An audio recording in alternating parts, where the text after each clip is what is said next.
que aunque no estaba muy anunciada, tenía su sentido, para que fuera más sorpresa. Las cosas que nos anuncian siempre nos suponen una sorpresa, y yo doy fe, esto sin ser notaria, de que os va a gustar, no solo a los de ciencias, que supongo que tendréis esa afinidad con un médico, con un cardiólogo, sino también, por ejemplo, a mi segundo de bachillerato, que es de Humanidades y Ciencias Sociales, también sé que les va a conmover o remover.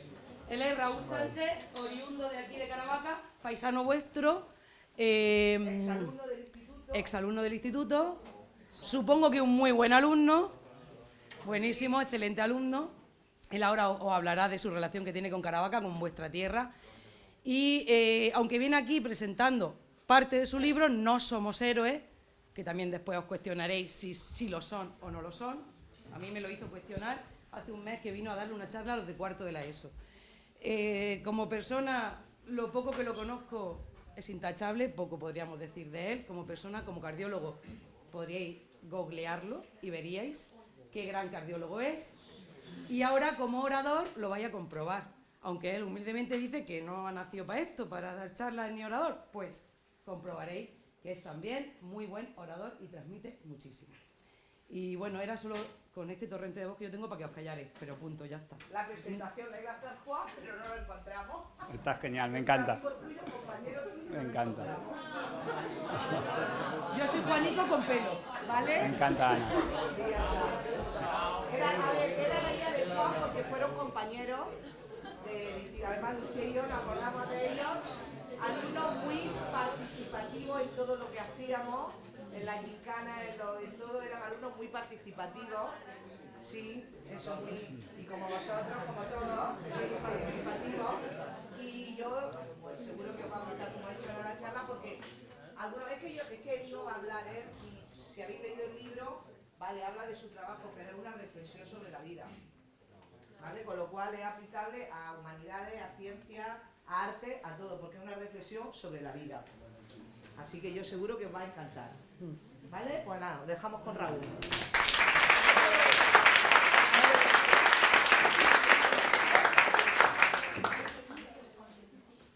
Me gusta empezar contando la historia de una niña que se llama Yaneli.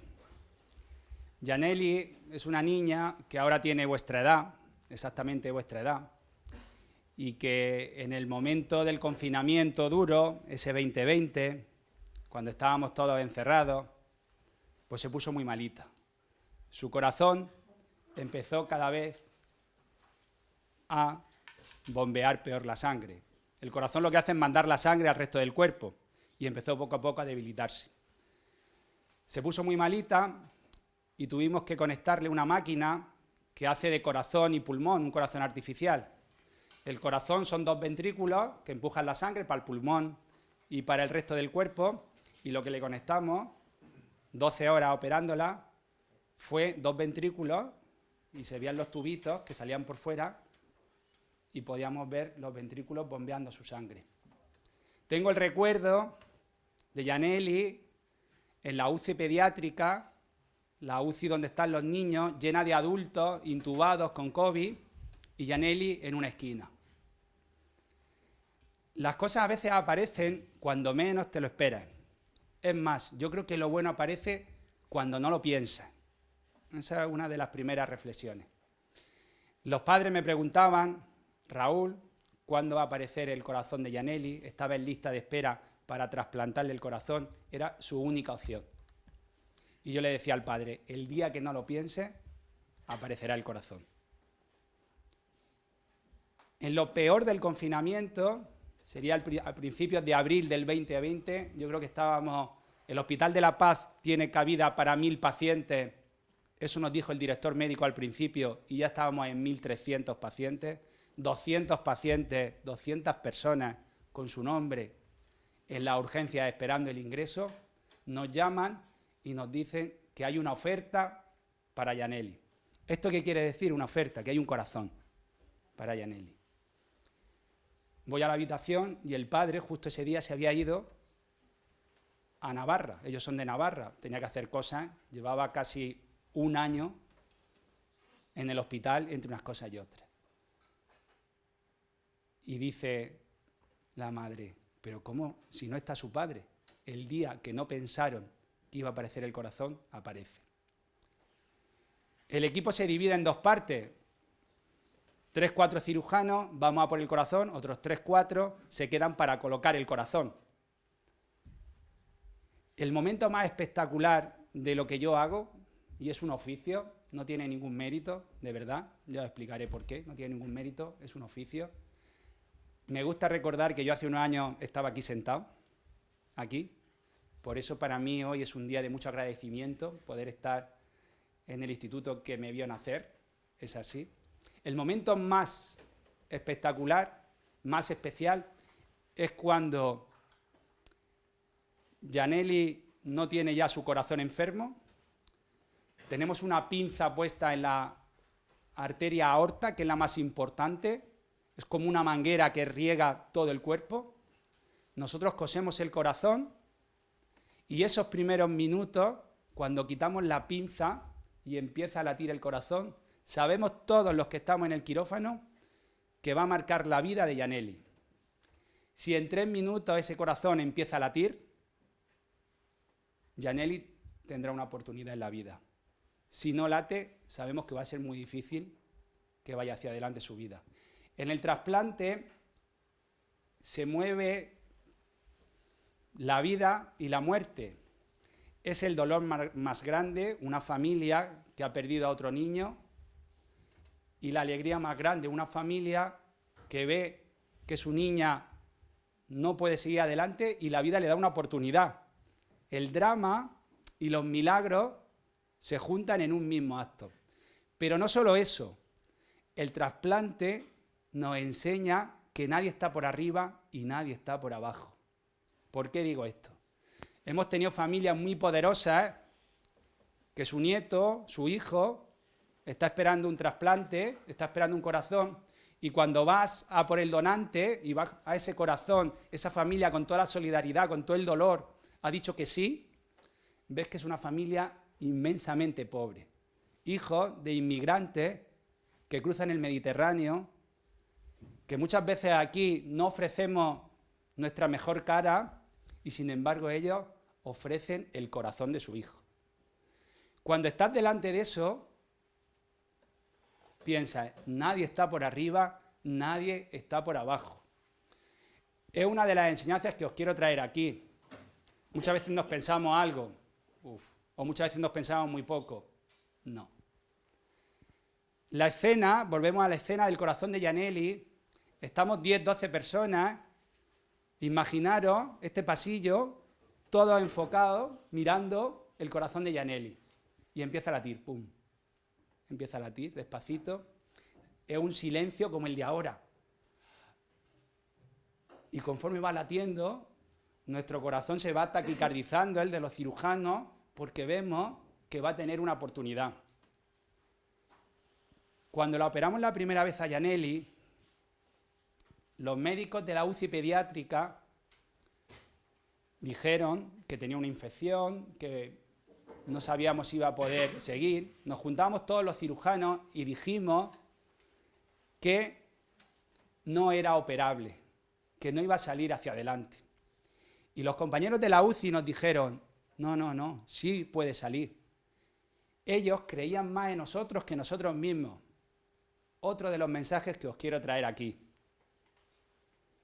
Tenéis que creer en vosotros, porque uno puede hacer mucho más de lo que se piensa. Lo que no podemos es pensar qué va a pasar dentro de un año, dentro de 2 meses, ni la semana que viene. Tenemos que sostener esta mañana, no tenemos que sostener mucho más. Porque si intentamos pensar qué va a pasar cuando hagamos la selectividad, nos agotamos, porque te están metiendo ya en la mente, en el enredo. Pero si abrazas lo que viene en este día, pues claro que podéis. Os veo con una energía y con una fuerza aquí maravillosa. El corazón de Yaneli empieza a latir. Empieza a latir y nosotros ya sabíamos que Yaneli pronto estaría sentada en su aula, como estáis aquí vosotros, disfrutando de lo cotidiano, que a veces es lo más importante. A veces estamos en lo extraordinario. Yo os cuento esto y dice, este hombre cirujano cardíaco, nada. lo importante de cada uno es lo cotidiano. El librito que he escrito, No somos héroes, muchas de las historias que os voy a contar hoy están aquí. Hay 300 nombres. Yo no soy cirujano cardíaco, yo no soy pediatra, yo no soy eso. Eso es un personaje. Igual que muchos de vosotros, no soy el que más notas saca, el que juega mejor al fútbol, el que... No. Sois vuestro nombre. Y la vida os va pidiendo cambio. Y muchas veces ese personaje nos atrapa, nos enreda y no nos deja avanzar. En la vida, estos alumnos, estas personas como Yaneli, que imaginaron la experiencia, imaginaros estar un año entero, vosotros ahora que tenéis una fuerza, que os estáis proyectando en la vida y de repente que se os pare la vida un año, de alguna manera. Lo que yo he podido descubrir es que esas personas que han sufrido tanto son las personas que más nos enseñan. ¿Por qué? Porque lo más importante para poder ver al otro es verte a ti. Lo más importante para poder reconocer al otro es ver tu herida. Muchas veces está esa persona que ha tenido una herida, que aquí todos lo tenemos. ¿Vosotros pensáis que Yaneli es la única persona que tiene una pega, una complicación, un problema? No. Aquí cada uno de vosotros, con vuestro nombre, tiene algo. Tiene una pega, tiene una cardiopatía simbólica, entenderme, todo. Cuando tú ves eso, puedes ver al otro. Muchas veces estamos hacia adelante y esa persona que más ha sufrido, que es la que más nos va a enseñar, no la vemos. Eso en las clases se ve. ¿Cómo saber que esa persona es importante acercarme? Mirad, aquí está Ana Spin, profesora de lengua, y ella os enseña el lenguaje verbal, ¿no? Os enseña las palabras y os enseña también en comunicación el lenguaje no verbal, cómo me muevo, cómo os miro a los ojos, cómo os siento. Pero hay un tercer lenguaje que yo le decía a ella que es muy importante, que no os lo enseñan aquí en el instituto. Y son muy buenos. Yo he estado aquí y es un instituto muy bueno. Pero no os lo enseñan, que es la música que llevamos cada uno, lo que se llama el lenguaje paraverbal. ¿Qué es eso? Seguro que ha pasado a muchos de vosotros que os sentáis con alguien y no habéis hablado con esa persona nunca, pero sin embargo estáis a gusto. Sin embargo os transmite algo. A mí me pasó cuando conocí a vuestra profesora, Ana. Nunca había hablado con ella. Y tenemos en común cosas potentes, ¿no? Algún paciente mío de por aquí muy especial. Alejandro se llama él. Los nombres son importantes. Y me sentía bien con ella. Hoy la he visto, digo, otra vez aquí. ¿Por qué? Porque muchas veces esas personas con las que os encontráis bien, el personaje os impide entrar porque es distinto, porque es diferente. Y ahí es donde está un aprendizaje, porque nadie está por arriba y nadie está por abajo. Otra de las cosas que os quiero traer hoy son mis fracasos, porque mis fracasos son lo que más me ha enseñado. Mucho más que los éxitos, muchísimo más.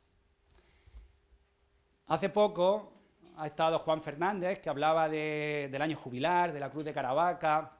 Yo también he entendido esto de la cruz a raíz de escribir el libro. Otra de las cosas que tiene la escritura es que es una terapia. Cuando tú escribes, como estás sanando cosas. Y a mí eso me ha ayudado. Los fracasos son importantes. ¿Por qué? Porque son los que más te enseñan y porque tu cruz puede ser tu luz. Cuando yo hice la selectividad, con toda la ilusión del mundo, cojo medicina en la Facultad de Murcia, con toda la dificultad que eso conlleva, con muchos años de competir. Y cuando estoy estudiando medicina en Murcia, hijo de agricultor, orgulloso de mi padre, pero mi padre había trabajado mucho para que yo pudiera estudiar en Murcia, mucho esfuerzo. Imaginaros lo que es estar en el campo y con las ovejas. Yo tenía que sacar para adelante mi carrera. Estaba como con mucho peso, estudiar mucho. El primer año saqué todo matrícula. La gente empezaba a mirarte, estabas colocado, estabas compitiendo, toda la vida compitiendo, aquí en el instituto de alguna manera compitiendo. El segundo año saco todo matrícula y un sobresaliente. Y me llega un profesor, tengo el recuerdo como si fuera ayer, y me dice: Raúl, ¿cómo has estado para sacar un sobresaliente? Aquella frase hizo en mí como un efecto gatillo y me activó algo y empecé a encontrarme mal. Y tenía ganas de llorar. Llegué a Caravaca, vi a mis padres, los abracé llorando, empezaba a sentir síntomas, mi mente iba rapidísima y no sabía qué me estaba pasando. Tenía como mucho dolor abdominal también, estaba somatizando. Fui al hospital de Caravaca y una de las personas que más me ayudó en esta vida, nunca sabré su nombre, nunca lo sabré, fue la médica que me atendió en urgencias. Me dijo: Raúl, tienes una crisis de ansiedad. Llevas compitiendo contigo mismo, porque los demás, por encima de tus posibilidades, no te estás viendo, estás en la locura hacia adelante, no estás viendo a los otros. Había perdido un poco, había cogido distancia con mis amigos, venga a estudiar. Y hay un cable dentro de ti que no está bien conectado. Tienes que buscar ese cable y conectarlo. Ese fue el consejo que más me ha ayudado en la vida. No recuerdo su cara apenas, estaba en una situación, no recuerdo su nombre. Empecé un proceso de mirar hacia adentro, un proceso de terapia, para ver qué estaba pasando en mi vida. Claro que no tenía un cable colocado. Me había visto como que podía con todo, que tenía control de todo. ¿Qué es lo que pasó? Mis notas se normalizaron, empecé a suspender algunas, bendición, empecé a recuperar a mis amigos, empecé a hacer voluntariado en Caravaca, empecé a disfrutar pues, con las cosas que tiene Caravaca, empecé a recuperar. Por eso uno de mis consejos, si se puede decir consejo, traigo mi fracaso, es que no os podéis olvidar de vuestro entorno y de miraros a vosotros. Porque la vida os va a traer lo que os tiene que traer, de verdad. Y no por luchar más, por ambicionar más, lo vaya a conseguir. Empecé a normalizar todo, terminé mi carrera, saqué mi especialidad. ¿Y qué pasó? Que cuando me presenté al MIR para hacer la especialidad, yo quería hacer cirugía cardíaca, no me dio la nota. Frustración, no ha llegado, no eres suficiente, tal. Bueno, trabajé de pediatra, empecé a formarme en el corazón del niño. Y años después, estudiando mucho menos, me volví a presentar al MIR y saqué mucho más nota. Y entré a cirugía cardíaca en el único hospital que forman a cirujanos cardíacos infantiles, que es el Hospital de la Paz, que es mi hospital. ¿Por qué os traigo esto? Porque a veces el camino no es recto. Y a veces lo que os parece que es un fracaso es una oportunidad. Estaba la última semana de mi formación como cirujano cardíaco operando un recién nacido. Un recién nacido prematuro que pesaba 500 gramos. No sería más grande que este mando. Era de mis últimas operaciones como cirujano cardíaco. Tenía que operarlo por el lateral del tórax, meterme, clipar un vasito, pero era algo muy delicado. Estaba operándolo, tenía al adjunto, al maestro enfrente, y cuando empecé a operar, le dije: no puedo hacerlo, no me veo capaz, creo que no voy a sacar al niño adelante del quirófano.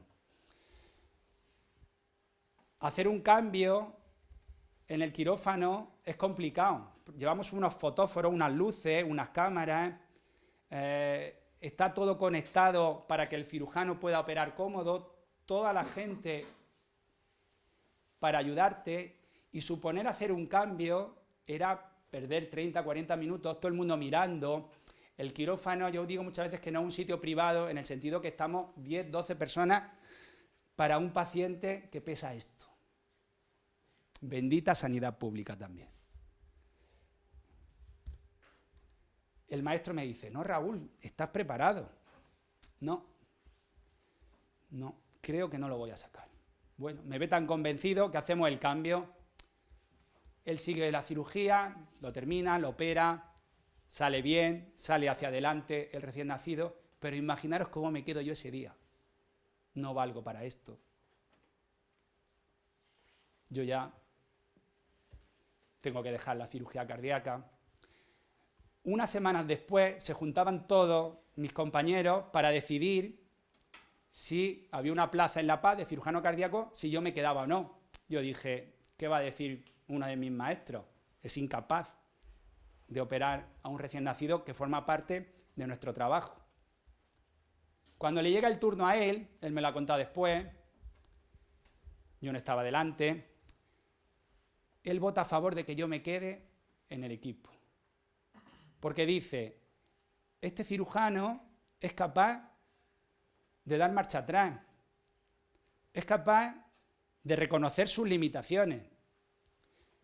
Para mí había sido un fracaso rotundo, pero ese fracaso fue el que me puso en el equipo, que llevo ahora 15 años, habré operado más de 200 niños con esa patología, y quizás si no me hubiera pasado eso, no lo sé, yo hubiera ido sobrado, y a lo mejor al niño, porque la intuición también, esa música que llevamos toda que escucharla, no lo hubiera sacado. Los fracasos a lo mejor te llevan a algo bueno. Tu cruz puede ser tu luz. Y esas personas, esos momentos que uno los ve que no tienen sentido, a lo mejor son los que tienen todo el sentido del mundo.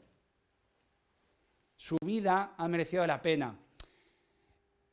Yo hoy quería también hacer un homenaje, por lo especial que es, pues a Ángeles, de mi profesora, no me dio clases, pero era Ángeles, la de inglés, una persona, bueno, pues que aporta mucho a este instituto, y quería traer a su hijo Víctor. ¿Por qué? Porque su hijo Víctor, con su vida, nos ha enseñado un montón y nos ha dado mucho. ¿Por qué traigo el nombre? Porque hay que hacer un homenaje a esas personas y hay que acordarse de ellas. Yo traigo en este libro a mi amigo Samer, y mucha gente dice, ¿por qué quieres contar estas historias? Porque quiero hacerlos inmortales. Y cada vez que lo nombramos, lo tengo a mi lado. Samer, esta es la historia nuclear de este libro que se llama No somos héroes. Uno de mis mejores amigos, egipcio, se casó con una amiga mía de Granada, de Motril, y se fueron a vivir al Cairo. Él era un alto cargo de la empresa Dodot, de pañales, una persona con recursos, vivía en el Cairo, y nos juntábamos en el confinamiento a tomar el aperitivo online con amigos en distintas partes del mundo. Los domingos a la 1 teníamos ese encuentro, nos juntábamos. El 2 de mayo del 2020, no lo olvidaré, porque es el único 2 de mayo que no he estado en Caravaca. Imaginaros cuando voléis lo que significa para vosotros. Hasta los que no les gusta el 2 de mayo, entenderme, cuando el 2 de mayo está fuera, alguna lagrimita se cae por ahí. El 2 de mayo me dice mi amigo Samer desde el Cairo estaba completamente colapsado el COVID, no sé si son cerca de 15, 20 millones de personas en el Cairo, me dice que empieza con fiebre. Raúl, estoy empezando con fiebre, me manda un WhatsApp por privado. Al día siguiente me dice, estoy empezando con dolor torácico. Una semana después me dice, sigo con la fiebre y tengo dolor abdominal. Nosotros sabíamos, porque el hospital entero se transformó en COVID, que cuando empezaba el dolor abdominal es porque faltaba el oxígeno. Yo le digo, tienes que ir a un hospital porque te tienen que poner oxígeno. Tus tejidos ya no tienen oxígeno. Me dice, no, aquí no hay sanidad pública, esto no es España.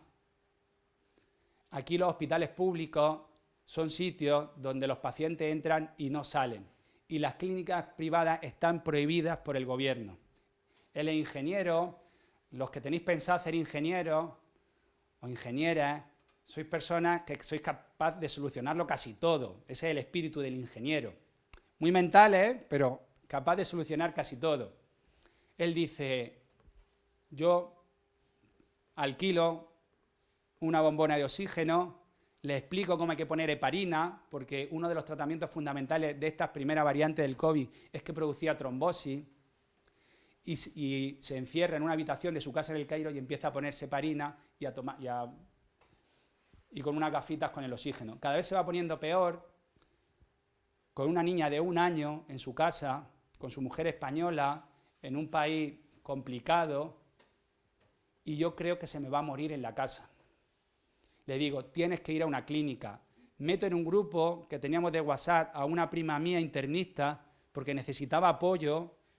Ella dice, no se puede hacer más de lo que le estábamos poniendo. Estábamos poniendo fármacos en esa época también absurdos, como la cloroquina, porque todos teníamos miedo. Y en un momento que yo le pido, por favor, que intente hablar con alguna clínica privada, porque ya en España se estaban colapsando los hospitales públicos y las privadas la estaban abriendo, que también hicieron un buen servicio. Me dice, hay una oportunidad de entrar a una clínica privada, algunas se habían abierto con los más poderosos del país, se habían cerrado, y el siguiente mensaje que recibo es un TAC del pecho, del pulmón, de examen, donde se ve unas imágenes donde el pulmón derecho no entraba nada de aire y en el pulmón izquierdo tenía una serie de lesiones. Se lo mando a una radióloga de mi hospital, la imagen, y rápidamente, yo lo intuía, me dice, esto no es COVID, esto es un cáncer de pulmón. Que ya llevábamos 40 días desde ese 2 de mayo que había empezado con fiebre. En la clínica no hay posibilidad de tratar un cáncer de pulmón. Él tenía posibilidad de recibir la sanidad pública española y empezamos a mover de qué manera trasladarlo a España. Imposible. Los aviones comerciales le habían puesto un drenaje para sacar el líquido del pulmón derecho para que pudiera entrar el aire y los aviones comerciales no lo aceptaban. Y yo me acuerdo, estaba en mi casa con mi mujer, con Erika, y yo me acuerdo de los pilotos de los trasplantes. Nosotros, cuando vamos a por un órgano, el piloto forma parte del equipo y hay que estar perfectamente engrasado para poder traer el órgano. Y con un piloto en concreto, tuve que ir a Praga, tuve que ir a París, a sitios donde había tenido aventuras, y lo llamo por teléfono y le digo a este piloto, tengo esta situación, no hay manera de entrar al Cairo, y me dice, vamos a intentarlo, ¿por qué no? Una avioneta como las que vuela Cristiano Ronaldo, porque cuando llega al aeropuerto, a la terminal ejecutiva de Barajas, ahora ya no, pero hace unos años estaba la avioneta de Cristiano Ronaldo con su silueta y nosotros cogíamos una avioneta al lado igual. Pues con esa avioneta se monta este piloto, se meten en el Cairo, consiguen traer a Samer, a su mujer y a su hija, a Madrid. Montamos un dispositivo, un grupo de amigos con su mujer y su hija, y otros nos lo llevamos al hospital. A las 3 horas los cirujanos torácicos lo estaban operando de urgencia para ponerle un drenaje. Para más, INRI, en Malta, que el avión hacía escala en Malta para repostar, se le había obstruido el drenaje y como buen ingeniero él solo había conseguido desobstruirlo. Cuando llega a Madrid lo operan, le hace una biopsia y se confirma el cáncer de pulmón. Los oncólogos, en concreto una oncóloga que tiene vinculaciones con Caravaca, me dice, Leticia, que las posibilidades son pocas. Unos días después, aproximadamente 30 días después, durante esos 30 días, pudo despedirse de su mujer, estar con su hija, pudo venir su familia, pudo estar confortable. Y a mediados de julio, Samer fallece en la planta número 11 del Hospital de la Paz. ¿Por qué os traigo esta historia? Que puede parecer que no es de éxito. No. Pudimos acompañarlo, pudo acompañarse, pudo despedirse. La medicina, si alguno aquí en un futuro probablemente sea médico o enfermero, esté en un hospital, algunas veces cura, pero siempre se puede acompañar, siempre se puede acompañar. Yo cada vez que cambio un pañal a mi Raulito, tengo un niño de 16 meses, y le pongo un pañal Dodot, me acuerdo de examen. Yo cada vez que por las tardes salgo del Hospital de la Paz y miro el cielo, me acuerdo de examen, porque el cielo de Madrid es precioso por las tardes. ¿Por qué os traigo esto? Porque hay cosas que trascienden a esta vida. Y eso, aunque parezca que no, también son milagros.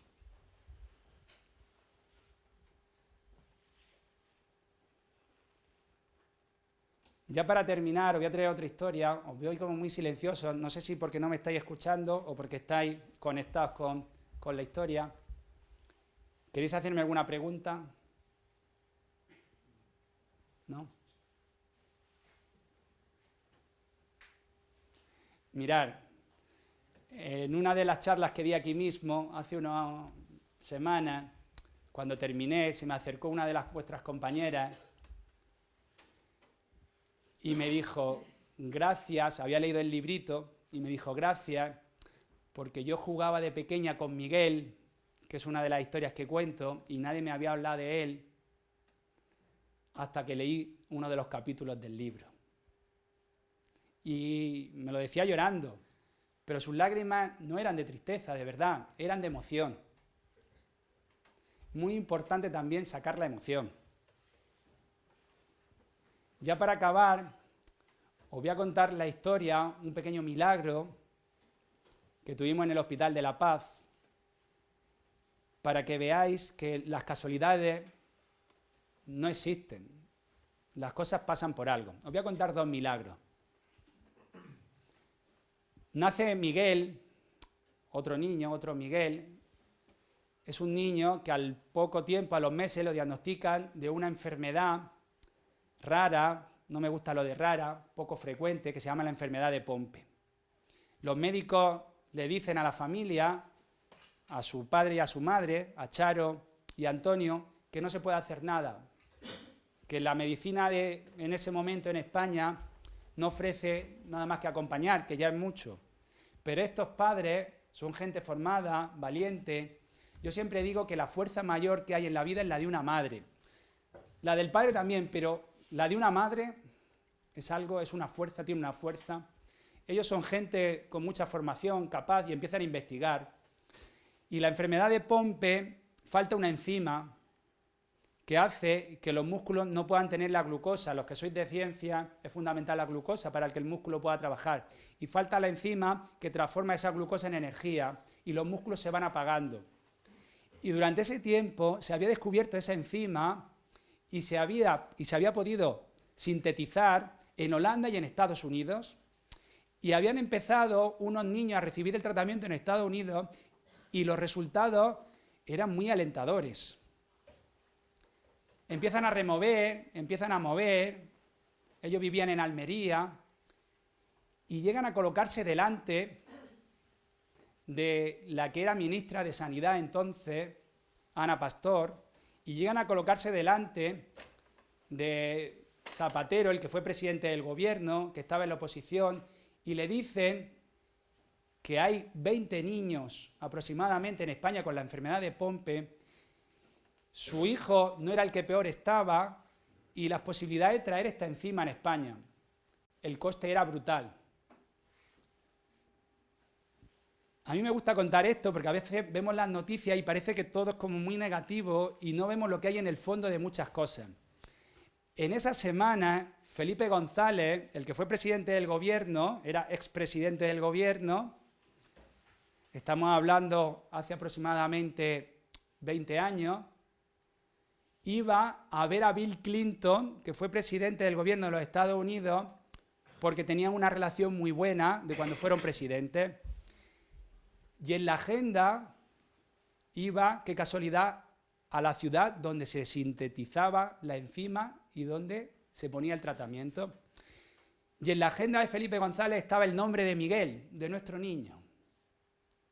Felipe González, su equipo, habla con Bill Clinton y le dice, esta enzima, el gobierno, además es precioso porque era de otro signo político, precioso, hoy en día que hay tanta polarización, qué bonito, el gobierno apoya y yo vengo en nombre del gobierno, como es presidente, para traer la enzima. Empieza un primer paciente, los padres que habían luchado con la enzima no era para su hijo, era para otro niño en Madrid que estaba en una situación más deteriorada. Empieza el tratamiento, de esto hace ya 20 años, Miguel ha hecho periodismo, está empezando el doctorado, está en una situación de movilidad, bueno, pero su cerebro va muy bien. La fuerza del amor, la fuerza de la formación, la fuerza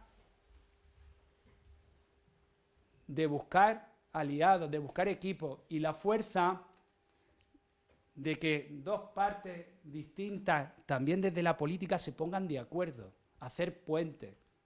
Qué importante es eso.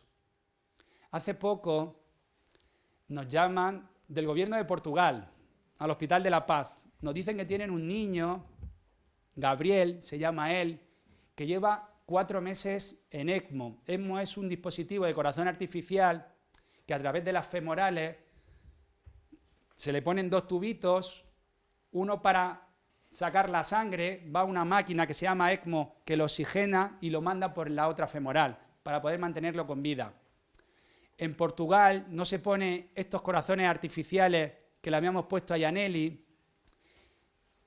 Era una familia clase media, como de la mayoría que podemos estar aquí, y el gobierno de Portugal nos dice si nosotros seríamos capaces de operarlo después de 4 meses y ponerle el corazón artificial. Se lo habían ofrecido a varios hospitales, lo habían rechazado, y estos compañeros nuestros, que creen más en nosotros que nosotros mismos, aceptan el niño. Se monta un dispositivo entre 2 gobiernos para pensar en un niño de 7 años, me parece precioso, y poder traerlo a Madrid. Que 2 gobiernos estén pensando en un solo niño de 7 años, con lo que está cayendo en el mundo, me parece algo brutal. Aparece Gabriel, nosotros lo vemos, vamos a intentarlo, ya la situación es o lo operamos o va a fallecer. Lo operamos, le ponemos el corazón artificial y lo sacamos con vida en esa primera cirugía. La situación es muy delicada. Nosotros creemos que no va a sostener un trasplante. Intentamos sacarlo de la lista de espera de trasplante el equipo porque creemos que no lo va a sostener. El equipo de cirujanos, los 8 cirujanos que somos al completo, decíamos que no lo podíamos sacar. Y otra vez el equipo de cardiólogos, de intensivos, dice, no perdemos nada. De los pocos niños en el mundo que ha estado en una lista de espera de trasplantes en 2 países, en Portugal y en España. Y como no existen las casualidades y este niño tenía que tirar para adelante, aparece un corazón, lo trasplantamos, lo sacamos con vida y ya está en Oporto. ¿Por qué os traigo esto? Porque los milagros pues los hacemos nosotros. Y los milagros de verdad es ver a esa persona que está invisibilizada. Hace poco me presentaron a un chaval de Caravaca que lo han operado del corazón varias veces, Miguel, y a partir de ahí empezamos a tener una relación muy especial, quizás porque yo estoy todos los días dentro del corazón y hago las cirugías que él hace. Y a raíz de conocerlo, me lo encuentro por todos sitios. Y yo digo, ¿es que ahora me lo han puesto delante? No, él estaba ahí, que no lo veía. Mirar esas personas que no estáis viendo, esos compañeros que no estáis viendo, porque no estáis viendo a vosotros, que yo creo que ese es el milagro que os quiero traer aquí. Bueno, muchas gracias.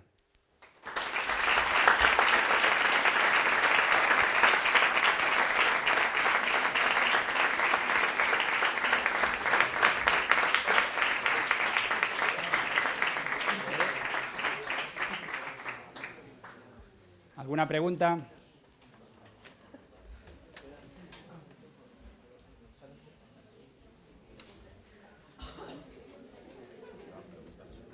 Bueno, espero que os haya gustado.